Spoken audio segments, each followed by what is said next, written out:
आज हम लोग सॉल्व कर रहे हैं उदाहरण संख्या 6.3। क्वेश्चन दिखाई दे रहा है आपको। 10 वोल्ट तथा नगण्य आंतरिक प्रतिरोध की बैटरी एक घनीय जाल अर्थात नेटवर्क के विकर्ण मुक्त सम्मुख दोनों से जुड़ी है। परिपथ के जाल में 1 ओम के प्रतिरोध के 12 प्रतिरोध हैं। परिपथ जाल का समतुल्य प्रतिरोध तथा घन के प्रत्येक किनारे के अनुदिश विद्युत धारा का मान ज्ञात करें।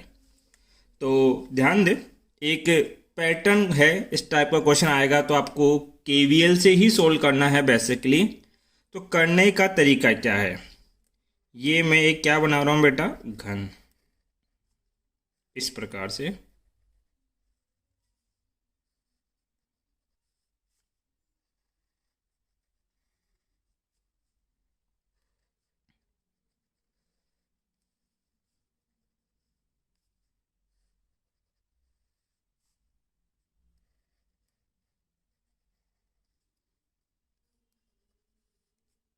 ये घन है आपका। घन के कुल कितनी भुजाएं होती है, 12। तो ये 12 भुजाएं हैं। घन के विकर्ण, एक तो सिरा ये दे रखा है इन्होंने, ए बी सी एच, ये बिंदु है डी ई एफ जी। ये मैंने इनका नामकरण कर दिया और यहाँ जोड़ी गई है आपके पास एक बैटरी। इस बैटरी का विभव कितना है, 10 वोल्ट। कितना है, 10 वोल्ट। और इस प्रकार से ये इसके विकर्ण के 2 किनारों से जुड़ी है आपके पास। यहाँ प्रत्येक प्रतिरोध का मान R है और उस R का मान कितना है आपके पास, 1 ओम। R का मान कितना है, 1 ओम। अब देखिए कुल 12 सिरे हैं तो कुल 12 प्रतिरोध जुड़े होंगे। 1 2 3 4 5 6 7 8 9 10 11 और ये 12।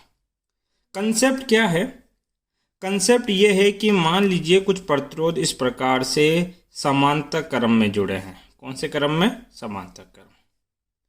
यदि इन सभी प्रतिरोधों का प्रतिरोध एक समान हो, एक जैसा हो, तो यहाँ जो धारा आई आएगी वो इन तीनों में विभाजित होगी, तो इनका विभाजन भी एक समान ही होगा। विभाजन भी कितना होगा, एक समान।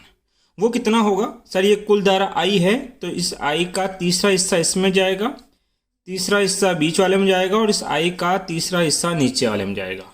अर्थात मैं कहना ये चाहता हूँ कि यदि प्रतिरोध समान मान के हैं तो धारा का विभाजन समान रूप से होता। अब देखिए ये इस प्रकार की एक संरचना है कि संरचना में ना तो हमें ये समझ में आता है कि कौन सा श्रेणी क्रम में है और ना ही ये समझ में आता है कि कौन सा समांतर क्रम में है।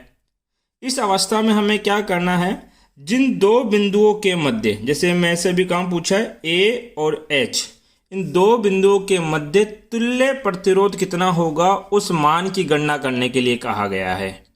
तो आप क्या करिए, उन 2 बिंदुओं के मध्य एक बैटरी जोड़ दीजिए। बैटरी जोड़ने से क्या होगा, ये जो मैं रेड हिस्सा कर रहा हूँ, बैटरी जोड़ने से ये होगा कि ये जो हिस्सा है एक बंद परिपथ बन जाएगा, बंद लूप बन जाएगा। इस प्रकार से देखो, अगर आप जेड वाले हिस्से पे चलोगे तो जिस बिंदु से आप चलना स्टार्ट करोगे उस बिंदु तक क्या बन जाएगा आपके पास, एक बंद लूप। ये एक बंद लूप बन गया। अब इस बंद लूप में आपको क्या लगा देना है, केवीएल। केवीएल लगाने के लिए आपको इस बंद लूप में जाने की दिशा चाहिए। तो दिशा आप चाहे तो क्लॉकवाइज मान सकते हैं और आप चाहे तो एंटी क्लॉकवाइज भी मान सकते हैं। अब जैसे मैंने कैसे मान ली दिशा, क्लॉकवाइज, मतलब घड़ी के दिशा में मैं घूम रहा हूं। क्या करना है, हमें तुल्य प्रतिरोध चाहिए। तो ऐसा करता हूं मैं, यहां कुल धारा कितनी है, जो भी धारा है, मान लीजिए यहाँ पे कुल धारा कितनी है, 6I। कुल धारा कितनी है, 6I। अभी बाद में कंसेप्ट दूंगा कि 6I क्यों मानी। ये 6I मैंने क्या किया है, माना है, ध्यान रखना, क्या किया है, माना है। और ए और एच के मध्य जो विभव जोड़ा गया है, देखो ए और एच के मध्य जो विभव जोड़ा गया है वो कुल विभव V है, ये भी हमने माना। प्रश्न में V का मान दे रखा है 10 वोल्ट लेना है, लेकिन वो बाद में लेंगे। अभी मान लिया कि इस बैटरी पे कितना है V, ठीक है। एक चीज मुझे समझाओ, ये प्रतिरोध है कितना R, मैंने बोला इसके अंदर 2 एम्पियर की धारा बहती है, कितने एम्पियर की 2, और मैं ये कह रहा हूं आपके पास कि जो विभव है वो 8 वोल्ट है, कितना है 8 वोल्ट, अर्थात इस प्रतिरोध के सिरों के मध्य का विभव 8 वोल्ट है तथा यहाँ बहने वाली धारा 2 एम्पियर है। तो बताओ प्रतिरोध का मान कितना होगा। सर R बराबर होगा V/I, V है 8, ये कितना है 2, तो कितना हो गया 4 ओम। अर्थात यदि हमें कुल कितनी धारा जा रही है, इस सिरे से लेके इस सिरे के बीच में कितनी धारा गई वो धारा में पता हो, जो कि मैं कितना मान रहा हूँ 6I, तथा इन 2 बिंदुओं के मध्य कितना विभवांतर जोड़ा गया है V, ये भी हमें पता हो, तो क्या मैं इसके तुल्य प्रतिरोध नहीं निकाल सकता है, क्या ज्ञात कर सकता हूँ। मैं बोलूँगा इसके अंदर धारा कितनी जा रही है 6I, इस A और इस H के मध्य कुल कितना विभव जोड़ा गया है V वोल्ट, तो प्रतिरोध कितना होगा R इक्विवेलेंट होगा कुल विभव बट्टा कुल धारा।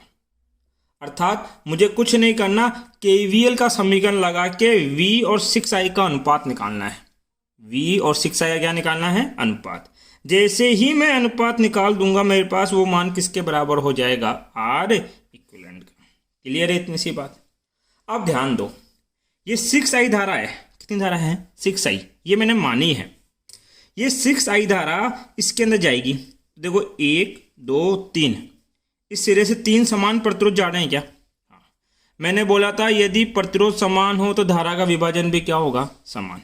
6I के 3 समान टुकड़े होंगे, तो इसमें जाने वाली धारा कितनी होगी 2I, इसमें जाने वाली धारा 2I, और इसमें भी जाने वाली धारा कितनी होगी 2I। देखो 2I plus 2I plus 2I कितना हो जाएगा 6I। फिर से ये जो 2I धारा है वो इन 2 में विभाजित होगी, देखो इस सिरे से ये 2 ही तो टर्मिनल निकल रहे हैं, ये दोनों टर्मिनल यहीं से तो निकल रहे हैं आपके पास, तो हम क्या बोलेंगे कि इसमें जाने वाली धारा कितनी होगी I, और इसमें जाने वाली धारा कितनी होगी I। इसी प्रकार से ये जो 2I है ये भी क्या होगी विभाजित होगी, एक तो इस वाले में से जाएगी और एक इस ऊपर वाले में से, तो 2I का एक हिस्सा इसमें जाएगा, आधा हिस्सा कितना I, और इसमें भी कितना I। फिर से कितना है 2I, तो 2I का एक हिस्सा इसमें जाएगा कितना I, और एक हिस्सा इसमें जाएगा कितना I। अब इस बिंदु पे देखो मैं KCL लगा रहा हूँ, कुछ नहीं कर रहा, कितनी धारा आ रही है I, इधर से भी कितनी आ रही है I, दोनों धारा मिलके कितनी हो जाएगी 2I। इस बिंदु पे नोटिस करो, यहाँ से कितनी आ रही है I, यहाँ से भी कितनी आ रही है I, और ये दोनों I जब मिलेंगे तो यहाँ कितने हो जाएंगे 2I। इधर से कितनी आई I धारा, इधर से भी I, और ये दोनों मिलेंगे तो कितने हो जाएंगे 2I आपके पास हो जाएंगे। यहाँ तक कोई दिक्कत है। ध्यान दीजिए, इधर से 2I, इधर 2I और इधर 2I, कितना हो गया टोटल 6I। तो इस परिपथ में कितनी जाएगी 6I। देखो परिपथ में मैंने डाली कितनी 6I, और बाहर भी कितनी निकली आपके पास 6I धारा, अरे कितनी निकली 6I। तो यदि इस प्रकार का कोई परिपथ हो तो सबसे पहले उसमें आपको धारा का विभाजन करना है। इस पूरे जाल में क्या किया मैंने, कितनी मान ली 6I, इन 3 में समान रूप से बांटोगे तो कितनी जाएगी 2I 2I 2I। फिर ये 2I 2 हिस्सों में बंटना चाहती है तो आधी आधी बांट दो I और I। इस 2I को 2 में बांटो I और I, इस 2I को भी 2 में बांटो I और I। फिर I और I मिलके कितने बन जाएंगे 2I, फिर I और I मिलके 2I, फिर I और I मिलके 2I, और 2I plus 2I plus 2I तीनों मिलके क्या बनाएंगे 6I। आपको बताया था कि यदि ये प्रतिरोध है और इसमें धारा अंदर जाती है तो जहां से धारा अंदर जाती है वो धनात्मक होता है, और जहां धारा बाहर निकलती है वो क्या होता है ऋणात्मक। हम क्या करेंगे, ये तो है प्लस और ये क्या है माइनस, ये धारा अंदर गई और यहाँ से बाहर निकली। फिर यहाँ देखो ये इसका बनेगा प्लस और ये इसका क्या बनेगा माइनस। यहाँ देखें ये इसका बनेगा प्लस और ये इसका माइनस। मैं लूप का नाम दे रहा हूँ, क्या कर रहा हूँ मैं, apply KVL। Apply KVL at loop. देखो यहाँ से चलना स्टार्ट करते हैं। ए से कहाँ जाओगे? बी। ए से बी। बी से कहाँ जाओगे? सी। सी से कहाँ जाओगे? एच। और एच से घूमते हुए वापस कहाँ आना है? ए पर। ये एक लूप है ABCHA। इसमें मैंने क्या अप्लाई किया? KVL। लूप का मतलब है बंद पथ है आपके पास। और KVL कहता क्या है? बंद पथ में कुल विभव का योग कितना होगा? 0। तो कहीं से भी लिखना स्टार्ट करो विभव की समीकरण। यहाँ से चलो, जहाँ पे अंत में पहुँचते हैं वो साइन लेते हैं।